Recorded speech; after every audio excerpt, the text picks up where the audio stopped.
itti bu'aaraan isiniin jedha. Kan na biratti argamus keessummaan koo Dr. Asli Onneessabaa jechuudha. Dr. Asli inni hin beekne jira natti fakkaatu. Isaanin gaafadhaa gaafii kanaan ittiin bu'aaraa. Isaanis waan isaan deebisan gamanumaan waan dhageessan ta'a nu hordofaa.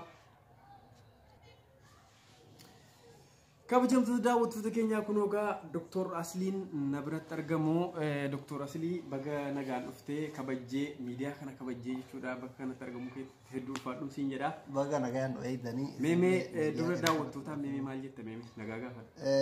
Ashama daawwattoota firrisaa show akkam naguma fayyaa keessanii nageenyi badhaadha alaaman sa'aman hundi keessan nagaa baga jiraatanii akkuma beekamu anis bilaakmaan yookiin Dr. Asli jedhama gurraacha kan keessaa saati sagal fakkaatu garuu mootu yoo isin YouTube kana subscribe gootanii guddiftan fuula duratti diimachuun kiyyan oolu hangasitti Blackman yookiin gurraacha kan keessaa sagal fakkaatu jedhama sagal hangasitti kunooti gaaffiin gaafadhus gaafii nurfaatee booda beekamu mee Dr. Asliin yeroo jalqabaatiif jaalalleen isaanii yeroo isaan jaallattu maalirraa kaatee isaan jaallatte akkamitti isaan jaallatti?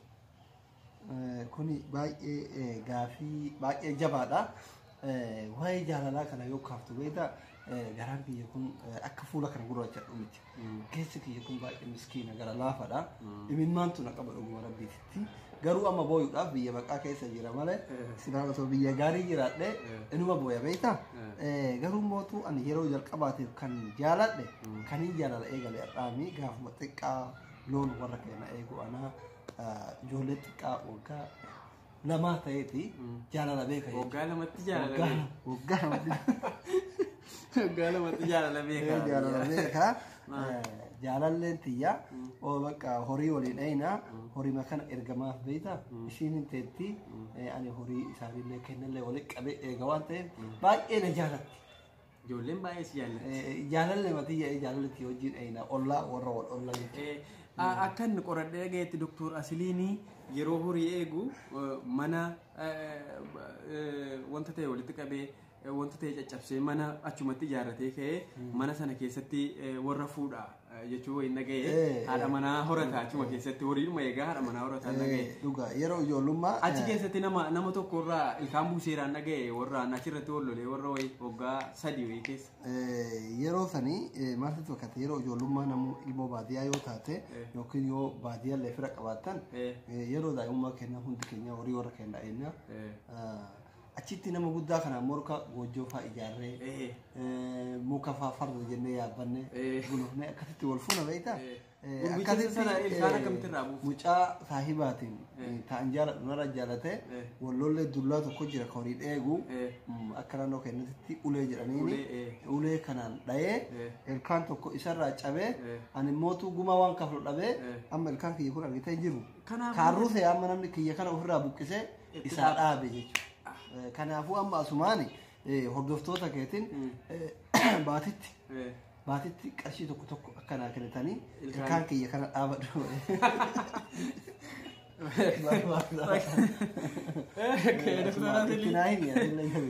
Dhagaattu waan inni jedhaanoo Dr. Asliin. Mallaqicha immoo ka ergan beeki ka baankii ni miti.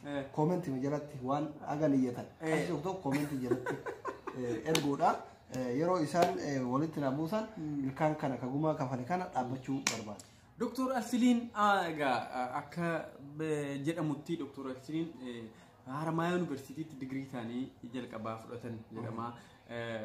Finfinnee Universitiitti immoo maastereesii isaanii hojjetaniiru. Kun dhuguma? Inni kun soba.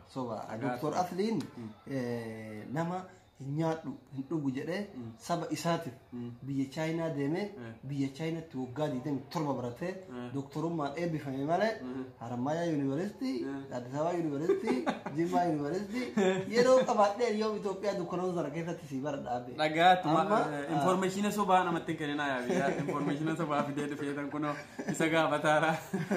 Okay, Dr. Asli hedduu galatoomsiin jennaa amma immoo meemee jaalalleen kee duraa maqaan ishii maali?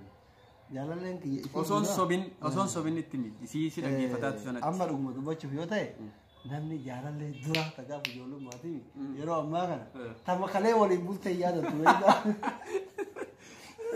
maali jennaan parsantiidha yoo laalle akka Itoophiyaattis akka Oromoottis akka addunyaattis shamarrantu dhiira caala hundumaan ni jaalatan shamara waan taateef jecha waan negatiivii kana taate jecha jaalallee kiyya jettee ka waggaa meeqa dura waggaa 15 dura yaadachuun dhibaadha kun gaafii jabaa waan ta'eef isa kana yeroo biraa itti deema ijoolleen immoo fekkuu kana komatu nama arrabsaa jedhanii garuu jaallatu keessa inni kun maalirraan kee kan nama ajaa'ibu beektaa komatu garuu si jaallatu keessa kan nama ajaa'ibu beektaa yoo namni hedduun na komata irra baay'een na arrabsa warra keessa irra hedduun na arrabsa yoon immoo tu ambiloo godhe manguddummaa natti soo anamma kana arrabsus kana faarsus blocking godhu wanni immoo tu hubachuu qaban irra hedduu amma arraba waan fedhan na arrabsani suuraa kiyyallee haballeessani an kana arrabsus ittiin aaru garuu maal xiqqashoo baqqee ani itti honnoo jedhu Dr. Asliin gandummaa qabaa jedha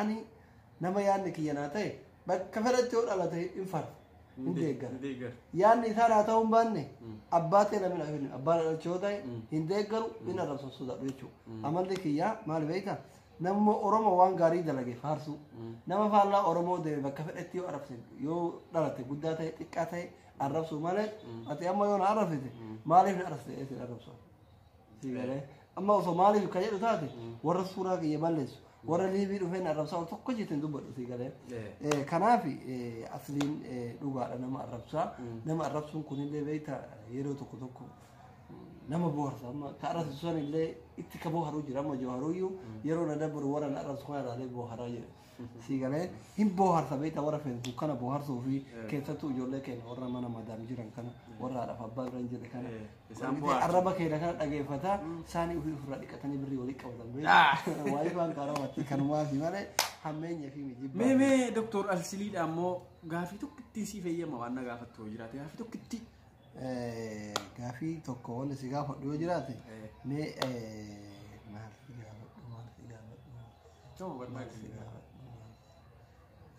yaadataan jiru beektaa duraan gaafii baay'ee fidee dhufe garuu fituna jalaa fixe gaafataa turtee fixe mee ati amma biyya Kaayiroo kanarra Dr.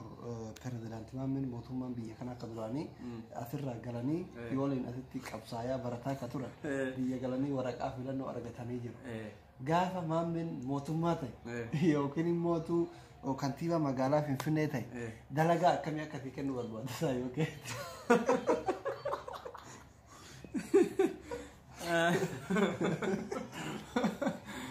Maamme dhagaata maal kennu barbaaddaa kana isumaa qiimna gandummaa jedhanii waan biyya baqaa keessa tureef baqattoota qofa hojii kenna jedhanii irratti dura waan ta'eef eegaan daawwattoota keenya qophiin bashannanaa aga ammaatti isin goone kanuma fakkaataa yeroo biraa bal'inaa walitti deebinaa yeroo biraa